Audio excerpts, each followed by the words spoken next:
Hi everybody, hard to believe that we are halfway through 2024 already, but we are. So let's dig right into the mid-year Freak Out Tag.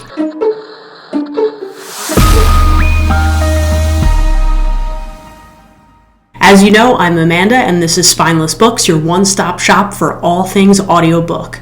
So far in 2024, I have finished 34 books, I have had 2 DNFs, and I'm definitely not on the same crazy pace that I was last year, but I'm enjoying a lot more, and I'm enjoying going a little slower.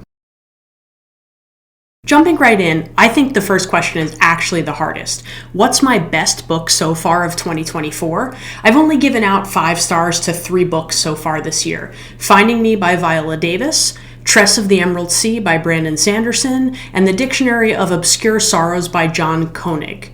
Now, I guess if I really have to give the award to one of them, I would have to say Finding Me by Viola Davis. It's been the book that has had the most continuous impact on me. All 3 were phenomenal and very, very different from each other. So it's hard to say, but I think that's the one that just edges out the other 2 by a teeny bit. Best sequel I've read so far this year is really easy because I haven't read any sequels. I do have a few that I'm hoping to read, but so far I haven't gotten to any of them, so I don't really have an answer for this one. As far as new releases that I'd like to read, I'm really interested in reading James by Percival Everett. In fact, I'm most of the way through Tom Sawyer right now, and I intend to read The Adventures of Huckleberry Finn next. James is the reimagining of Huckleberry Finn told from the perspective of James, who we know as Jimbo, and I'm really excited for that. So I'm doing my research by prepping with Tom Sawyer and Huckleberry Finn first, and then I'll get to that one. I would say my most anticipated books for the second half of the year are not new releases, but I'm really looking forward to reading Frozen River by Ariel Lawhon, and I'm also really looking forward to reading All the Colors of the Dark by Chris Whitaker. I don't really know a whole lot about either one of them, other than that I've heard that they're excellent, and I'm really excited to find out more. I think my biggest disappointment this year is really easy, unfortunately, and it's one I just read, Before the Coffee Gets Cold.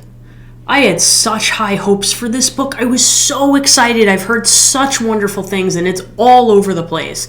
And honestly, it was just a dud. I really didn't like it. I got a little bit more into it in the second half than I did in the first half, but not enough to redeem the entire first half of the book. And I just really felt like I get like a cozy read, but this one was really just dull and it didn't do it for me. So I was very disappointed because I had huge hopes for this book. So, oops. I think my biggest surprise is probably Wellness by Nathan Hill. It really struck me as a book that wouldn't have been about a subject matter I really care about, but I got very, very intrigued by it and I really enjoyed listening to it. Ari Fliakos basically was an amazing discovery as a result of this book. He's probably my favorite narrator at this moment in time, and I'm really looking forward to reading The Nix by Nathan Hill, his previous bestseller, because I just absolutely loved his writing. And I thought Wellness would be good, or I thought it could be good, but I really wasn't expecting to enjoy it as much as I did. Favorite new author? I guess new to me, Brandon Sanderson. I feel like I don't know if I'm jumping on the bandwagon with the masses here by really liking Tress of the Emerald Sea. It's hard to say if he's a favorite new author having only read one book, but I think he is probably the author who I read for the first time in the first half of this year, who I'm most looking forward to reading another book by. So I don't know which one to do next, which is part of my dilemma, but I really enjoyed his writing, his style, his world building, his characters, and he's someone who I will definitely revisit probably pretty soon. Newest fictional crush or favorite character? I think I have to give this one to a third grader, which feels really weird to say, but Harold from Harold by Stephen Wright, I just adored this character. He was so endearing and so funny and so innocent and so twisted and weird and crazy and typical for a third grader. So I really, really liked reading that book. And I think he is a character who I felt like I had the best image, grasp, understanding of. And not that I really related to him, because I don't relate to being a third grader anymore, but there were parts of his experience that I was like, yep, that's the weirdness of third grade for sure. Book that made me cry. I don't know that I cried outright with this one, but I think Prophet Song hit me the hardest. It's a book that felt very serious. It felt very real. But most importantly, it felt like it was something that I could see happen where I live in my life. And it was a very hard book. So I think the kind of proximity to the subject matter, or the possible realism of the subject matter, hypothetical realism, I really hope it never happens in my lifetime, but I could picture it happening where I am in my life. So that was really, that really affected me emotionally in a way that I didn't expect. Book that made me happy. I guess it's cheating if I say they all make me happy. I mean, most of them anyway. But I guess the book that comes to mind for making me happy is Mr. Penumbra's 24-Hour Bookstore, which it just was a good time. It was just a fun adventure and excitement and wacky characters and kind of a crazy situation. And I think I just really liked reading it. I had a great time. The narration was amazing. Again, that's my friend Ari Fliakos. But it was just like joyfully weird, and I really enjoyed it. Books I really need to read by the end of the year.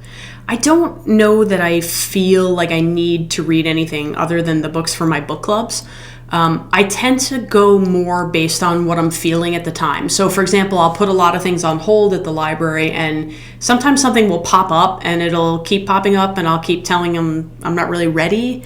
And then it'll pop up one time and I'm like, yeah, this is what I want right now. Other times things get in the way, so there'll be something that I have to fit in for a book club, and so it pushes the schedule off. But as far as what I have to read, I don't know that I'm obligated to read anything. There are a couple of books that I really do want to read. I'm going to be reading Ministry of Time for one of my book clubs, and I'm very much looking forward to that. And the other book I'm really curious about, and I'm a little afraid to get into this because it's a really huge book, but I really want to read Familiaris, which is the latest Oprah Book Club pick. It's basically, from what I understand, which is very little on purpose, it's about a family who raises dogs and lives in the Midwest, but it's supposed to be epic and wonderful, and I love dogs, and I trust Oprah's recommendations.